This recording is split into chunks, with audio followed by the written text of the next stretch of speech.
Hello everyone, ఇలాంటి మరిన్ని interesting informative videos కోసం మా ఛానల్ని సబ్స్క్రైబ్ చేసుకొని పక్కనున్న బెల్ ఐకాన్ని యాక్టివేట్ చేసుకోండి. వీడియోలోకి వెళ్లే ముందు మీ వంతు సపోర్ట్గా ఈ వీడియోని లైక్ చేయండి. వీడియో అనేది చాలా ఇంట్రెస్టింగ్గా ఉంటుంది, చివరి వరకు చూడండి. మెగాస్టార్ చిరంజీవి అండ్ నటసింహం బాలయ్య ఇద్దరు కూడా టాలీవుడ్లోనే బిగ్గెస్ట్ మాస్ హీరోస్. ఇద్దరి కెరీర్లో కూడా వాళ్ళని స్టార్ హీరోస్గా మార్చినటువంటి కెరియర్ టర్నింగ్ పాయింట్ ఫిల్మ్స్ అనేవి ఉన్నాయి. అవే చిరు, ఖైదీ అండ్ బాలయ్య మంగమ్మ గారి మనవడు. ఈ రోజు మనం ఈ రెండు సినిమాల్లో ఏది పెద్ద హిట్, ఏది బాక్స్ ఆఫీస్ దగ్గర ఎంత కలెక్ట్ చేసింది అండ్ ఈ రెండిట్లో ఏది తోపు అనే విషయాల గురించి ఇప్పుడు మనం మాట్లాడుకుందాం. ముందుగా మెగాస్టార్ అండ్ బాలయ్య, వీళ్ళిద్దరిలో మీ ఫేవరెట్ హీరోస్ ఎవరో అండ్ వీళ్ళిద్దరు ఫిల్మ్స్ లో మీ ఫేవరెట్ ఫిల్మ్ ఏదో కింద కామెంట్ చేయండి. ముందుగా 1983లో రిలీజ్ అయినటువంటి ఖైదీ. స్టార్ డైరెక్టర్ కోదండ రామిరెడ్డి గారి డైరెక్షన్ లో వచ్చినటువంటి ఈ సినిమా స్టోరీ అనేది ముందుగా కృష్ణ గారి వద్దకు వెళ్ళగా సూపర్ స్టార్ కృష్ణ గారు ఈ కథ నచ్చినా కూడా చాలా బిజీగా ఉండడంతో ఈ స్టోరీని రిజెక్ట్ చేయడం అనేది జరిగింది. ఇక ఈ సినిమా స్టోరీ చిరంజీవి గారి వద్దకు వెళ్ళగా అప్పటికే పెద్దగా స్టార్డమ్ లేకుండా టైప్ 2 హీరో రేంజ్ లో ఉన్నటువంటి చిరంజీవి గారు ఈ స్టోరీని ఓకే చేయడం అనేది జరిగింది. అండ్ చిరంజీవి గారికి తగ్గట్టుగా ఈ సినిమాలోని ఈ స్టోరీలోని కొన్ని చేంజెస్ చేయగా చాలా action scenes and dance moves అనేవి ఈ స్టోరీలో యాడ్ అయ్యాయి.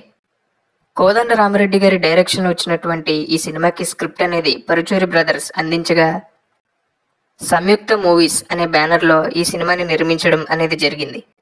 ఇక ఈ సినిమాకి చక్రవర్తి గారు సంగీతం అందించగా ఆ టైంలో 25 లక్షల బడ్జెట్తో తెరకెక్కినటువంటి ఈ సినిమా అప్పటికి చిరంజీవి గారి కెరీర్లోనే హైయెస్ట్ బడ్జెట్ మూవీగా నిలిచింది.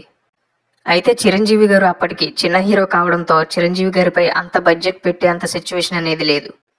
కానీ స్టోరీని అండ్ చిరంజీవి గారి టాలెంట్ని నమ్మి ఇంత మొత్తం హై బడ్జెట్తో ఈ సినిమాని ప్రొడ్యూస్ చేయడం అనేది జరిగింది. 1983 28 అక్టోబర్న ఆడియన్స్ ముందుకు వచ్చినటువంటి ఈ సినిమా బాక్స్ ఆఫీస్ దగ్గర బిగ్గెస్ట్ ఇండస్ట్రీ హిట్గా నిలిచింది. అప్పటి వరకు మీడియం రేంజ్ హీరోగా ఉన్నటువంటి చిరంజీవి గారిని స్టార్ హీరోగా మార్చి నెంబర్ 1 పొజిషన్కి కాంపిటీటర్గా మార్చింది. ఇక ఈ సినిమా వరల్డ్ వైడ్గా 8 కోట్ల వరకు గ్రాస్ని 4.25 కోట్ల రేంజ్లో షేర్ని కలెక్ట్ చేసి ఈ మార్క్ని అందుకున్నటువంటి మొట్టమొదటి తెలుగు సినిమాగా హిస్టరీలో నిలిచింది. ఈ సినిమా ఇచ్చినటువంటి సక్సెస్తో చిరంజీవి గారు స్టార్ హీరోగా మారిపోయారు. టాలీవుడ్లో రివెంజ్ బ్యాక్డ్రాప్ మూవీస్లో ట్రెండ్ సెట్టర్గా నిలిచింది ఈ ఫిలిం. చిరంజీవి గారి పెర్ఫార్మెన్స్, డ్యాన్స్, యాక్షన్ సీన్స్ ఇలా చాలా ఎలిమెంట్స్ అనేవి ఈ సినిమా సక్సెస్లో కీలక పాత్రని పోషించాయనే చెప్పాలి. మరీ ముఖ్యంగా ఈ సినిమాలో సాంగ్స్ అనేవి చాలా పెద్ద హిట్ అయ్యాయి. సినిమా రిలీజ్ అయిన సమయంలో ఇప్పటికీ ఈ సినిమా సాంగ్స్కి మంచి పేరుంది. ఈ విధంగా సూపర్ స్టార్ కృష్ణ గారు రిజెక్ట్ చేసినటువంటి ఖైదీ సినిమా అనేది చిరంజీవి గారి వద్దకు రాగా ఆయన కెరీర్లోనే బిగ్గెస్ట్ టర్నింగ్ పాయింట్గా నిలిచి ఆయన్ని స్టార్ హీరోగా మార్చింది ఖైదీ సినిమా.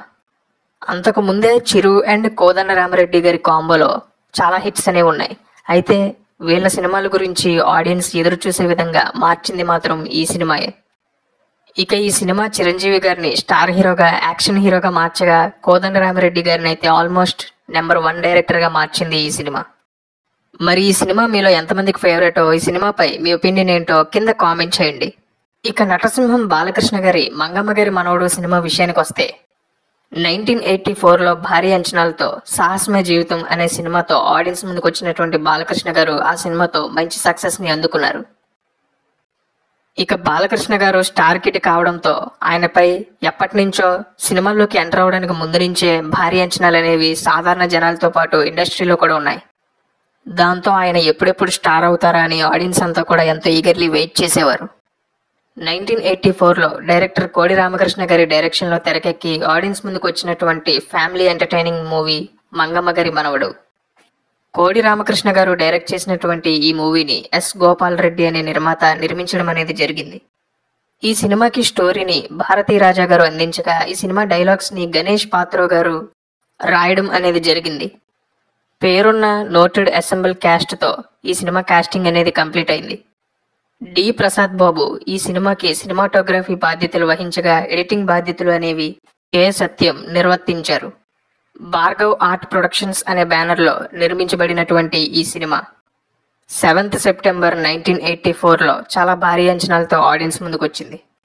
ఈ సినిమాకి ఆడియన్స్ చేసినటువంటి హంగామా అనేది నెవర్ బిఫోర్ అనే చెప్పాలి. ఆ టైంకి మన టాలీవుడ్లోనే కాకుండా మన సౌత్ ఇండియాలోనే ఫస్ట్ షో నుండే బ్లాక్ బస్టర్ టాక్ తెచ్చుకున్నటువంటి ఈ సినిమా మార్నింగ్ షో పూర్తవకుండానే బాలకృష్ణ గారిని టాలీవుడ్లో మరొక బిగ్గెస్ట్ సూపర్ స్టార్గా మార్చేసింది. ఎంతలా అంటే అప్పటికి ఎన్టీఆర్ గారి తర్వాత ఆ రేంజ్ సూపర్ స్టార్డంలో ఉన్నటువంటి సూపర్ స్టార్ కృష్ణ గారిని కూడా వెనక్కి నెట్టి బాలకృష్ణ గారు బిగ్గెస్ట్ సూపర్ స్టార్గా మారిపోయారు. మేజర్ బాక్స్ ఆఫీస్ సక్సెస్గా నిలిచినటువంటి ఈ సినిమా నటసింహం బాలకృష్ణ గారికి సోలో హీరోగా ఫస్ట్ 100 డేస్ ఫిలిం. అలాగే ఆయన్ని స్టార్ కిడ్ నుండి స్టార్ హీరోగా చెప్పాలంటే ఇందాక మనం చెప్పుకున్న విధంగానే సూపర్ స్టార్ కృష్ణ గారికి పోటీ ఇచ్చే ఏకైక సూపర్ స్టార్గా ఆ రేంజ్కి తీసుకువెళ్ళింది ఈ సినిమా సక్సెస్ అనేది. ఈ సినిమా కర్ణాటకలో 100 రోజులు, ఇక హైదరాబాద్లో 565 రోజులు ఏకదాటిగా ప్రదర్శించబడి ఆ టైంకి తెలుగు సినిమా హిస్టరీలోనే అత్యధిక కాలం థియేటర్స్లో రన్ అయినటువంటి తెలుగు సినిమాగా చరిత్ర క్రియేట్ చేసింది. ఇది అప్పట్లో ఒక నేషనల్ లెవెల్ సెన్సేషన్ అనే చెప్పాలి.